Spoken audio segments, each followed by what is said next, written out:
Merhaba, iyi günler, iyi haftalar. Yepyeni Türkiye startı verdi aslında. Bugün ilk günü diyorum ama dün gece akşam saatlerinde aslında verildi. 7.15'te rakamların okunması başladı. Yani seçim yasakları kalktı. 7.20'de Binali Yıldırım AKP'nin İstanbul İl Merkezi'nde yenilgiyi kabul etti. Bu kadar açık ve net bir yenilgi yaşandı. 800 bin farktan bahsediliyor. YSK'nın en son rakamı 800 binin üzerinde bir farktan bahsediyor.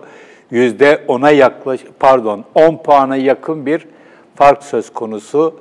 Bu açık ve net bir galibiyet, zafer İmamoğlu için ve AKP için de, özellikle Cumhurbaşkanı Erdoğan için de çok bariz bir yenilgi, hatta bir hezimet. Bu seçimin en büyük kaybedeni tabii ki Erdoğan, ardından Bahçeli ve onlara değişik şekillerde destek veren hemen hemen herkes. Tabii bu arada Binali Yıldırım.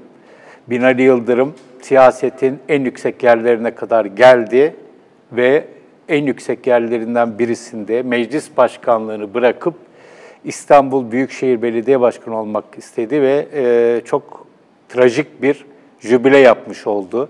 31 Mart'ta yenilgiyi kabul etmiş olsaydı belki bu kadar olmayacaktı. Az farkla kaybetmiş olacaktı. Şimdi açık farkla kaybetmiş. Oylarımızı çaldılar sözleri hiçbir şekilde insanları ikna etmemiş bir siyasetçi olarak artık çok da etkili olacağını sanmıyorum. Yepyeni Türkiye'nin ilk günü, artık önümüze bakmamız gerekiyor. Geçmişi tabii ki değerlendireceğiz, yorumlayacağız ama bundan sonra ne olacağına bakmak gerekiyor. Bir tarafta kaybedenler, bir tarafta da kazananlar var. Kaybedenler ne yapacak, ne yapabilir? Kazananlar ne yapacak, ne yapabilir diye bakmak gerekiyor. Ama artık şu bariz bir şekilde ortaya çıktı. Erdoğan ne yapacak sorusu eskisi kadar önemli değil. Erdoğan'ın ne yapacağı sorusu, hele bir bakalım Erdoğan ne diyecek sorusu artık belirleyici olmaktan çıktı.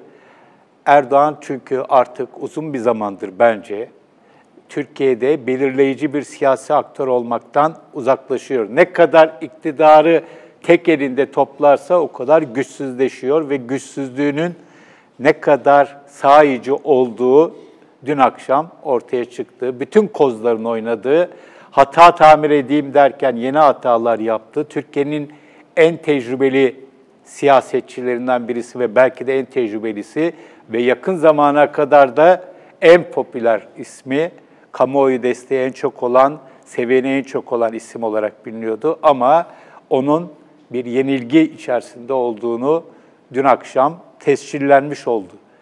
Bundan sonra Erdoğan'ın çok da fazla işi toparlayabileceğini sanmıyorum.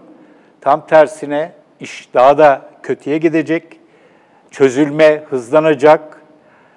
Ali Babacan'ın, Ahmet Davutoğlu'nun parti çalışmaları hızlanacak ve oraya yönelik ilgi artacak. Bütün bunları anlamak için kain olmak gerekmiyor, öngörmek için. Ve ona cevap verebilecek çok fazla elinde ne kadrosu, ne silahı, ne kozu var. Bir otoriterlik kozu var. Erdoğan ne zamandan beri hep onu kullanıyor. İnsanların hak ve özgürlüklerine müdahale ediyor. Yargı üzerinden siyaseti dar bir alana hapsetmeye çalışıyor. Ama 23 Haziran seçimleri bu dar alanın Türkiye'yi kaldıramadığını bize gösterdi. Erdoğan'ın otoritesinin hiç de sonsuz olmadığı, aslında ne kadar otoriter olursa olsun otoritesinin iyice zayıflamış olduğunu bize gösterdi. MHP bağlamında baktığımız zaman da MHP bunun en ciddi kaybedenlerinden birisi olarak önümüzdeki dönemde MHP'yi gerçekten zor günler bekliyor. Hele İyi Parti'nin burada çok riskli bir şekilde de olsa son ana kadar Ekrem İmamoğlu için çalışmış olması da akılda tutulacak olursa, Meral Akşener son ana kadar İstanbul'da faaliyet yürüttü, kampanya yürüttü ve bunun sonucunda da kazananların arasında yer aldığı, herhalde önümüzdeki dönemde bunun meyvelerini ciddi bir şekilde toplayacaktır. İYİ Parti, MHP'yi zayıflatmaya herhalde devam edeceği benziyor önümüzdeki günlerde. Ama sadece kendisini MHP'nin rakibi olarak tanımlarsa çok büyük bir yanlış yapmış olur. Çünkü son seçimde gördük, burada CHP ile kurdukları ittifak ve bir şekilde HDP'nin de desteklediği bu ittifak ve Saadet Partisi'nin de bir yere kadar çeperinde yer aldığı bu ittifak İYİ Parti'ye de iyi geldi. Dolayısıyla bu MHP'nin alanına kendisini sınırlaması gerçekten çok gereksiz bir yanlış olur. Herhalde önümüzdeki dönemde İYİ Parti'den yeni açılımlar gelebilir. Hatta İYİ Parti'yi önümüzdeki dönemde AKP'den kopması söz konusu olan kişiler ve oluşumlarla da bir anlamda paralel ya da yakın da görebiliriz pekala. Bu önümüzdeki günler bu anlamda çok ciddi bir şekilde sürprizlere sanırım gebe olacak. HDP bunun en ciddi kazananlarından birisi ve Kürtler tabii. Sadece HDP değil, HDP bir yanda ama Kürtler de onunla birlikte telaffuz edilmesi lazım ve tabii ki Selahattin Demirtaş. Bu üç içe geçmiş üç şey. Türkiye'de birlikte mücadele etmenin, birlikte hareket etmenin sonuç alabileceğini gösterdi. Öcalan olayına rağmen, iktidarın Öcalan'ı devreye sokmaya çalışmasına rağmen burada HDP yönetimi, HDP teşkilatı ve HDP seçmeni gerçekten dirayetli davrandı ve sonuçta bu zaferde onlar da paylarını alacaklardır. Önümüzdeki dönemde HDP'nin bu stratejisini sürdürmesi halinde çok daha fazla ses getiren bir parti olacağını, hele Selahattin Demirtaş'ın özgürlüğüne yeniden kavuşması halinde çok ciddi bir aktör olacağını ve artık diğer partilerin, CHP başta olmak üzere, HDP ile hiçbir şekilde yan yana görünmeme tutumundan da artık vazgeçmek durumunda olacaklarını görüyoruz. Ve CHP'ye baktığımız zaman gerçekten çok büyük bir başarı yakaladı CHP. Nihayet burada Kemal Kılıçdaroğlu'nun hakkını özel olarak vermek lazım. Tabii ki bu seçim Ekrem İmamoğlu'nun başarısı ama burada Kılıçdaroğlu'nun bir takım siyaset tercihleri, bir takım şahıs tercihleri ki bunlardan birisi Ekrem İmamoğlu'dur ve bir diğeri de tabii ki Canan Kaftancıoğlu'dur. Canan Kaftancıoğlu ilk adaylar açıklandığı zaman yaptığı o amatörce hatanın ardından pekala görevden alınabilirdi. Ama Kılıçdaroğlu onu muhafaza etti il başkanı olarak ve gerçekten çok başarılı bir performans sergilediler İstanbul İl Örgütü olarak. Şaşırtıcı bir performans CHP açısından.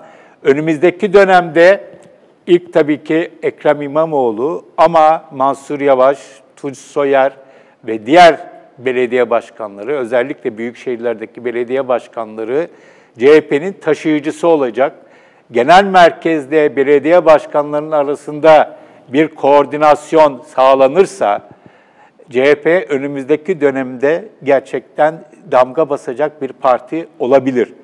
Olabilir diyorum, olacak demiyorum. Çünkü CHP'nin geçmişten gelen ve geçen Cuma günü Kılıçdaroğlu ile yaptığımız yayında bizzat kendisinin de dile getirdiği, öz eleştiri anlamında dile getirdiği birçok alışkanlığı var, yaklaşımları var, yanlışları var.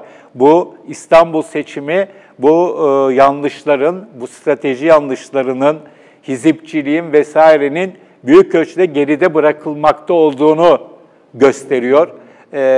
Bakalım böyle devam edecek mi? İşaretler devam edeceği yolunda. Artık CHP'nin %33, %35 her neyse onunla sınırlı, hatta bazen 25 sınırlı ve buna mahkum bir parti olmama şansını yakaladığını görüyoruz. CHP bu yakaladığı dinamizmle hep güçsüz olduğu İç Anadolu, Doğu Anadolu ve Karadeniz'in bazı bölgelerinde yeni bir takım politikalar geliştirir, oralara doğru stratejiler de geliştirirse, oralardaki makus kaderini de yenerse, ki şu anda çok elverişli bir ortam var, Türkiye'de çok daha güçlü bir merkez partisi olabilir. Bu şansı yakalamış durumda ama bunları bu tür yakalanan zaferlerde şu husus çok önemli. Bunu sürdürebilmek, bunu muhafaza edebilmek çok önemli. Ama şu anda o potansiyel var. Ekrem İmamoğlu, tabii ki Kılıçdaroğlu, Canan Kaftancıoğlu ve diğer belediye başkanlarıyla CHP çok ciddi bir yeri yakalamış durumda. Saadet Partisi'ni de kısaca anayım.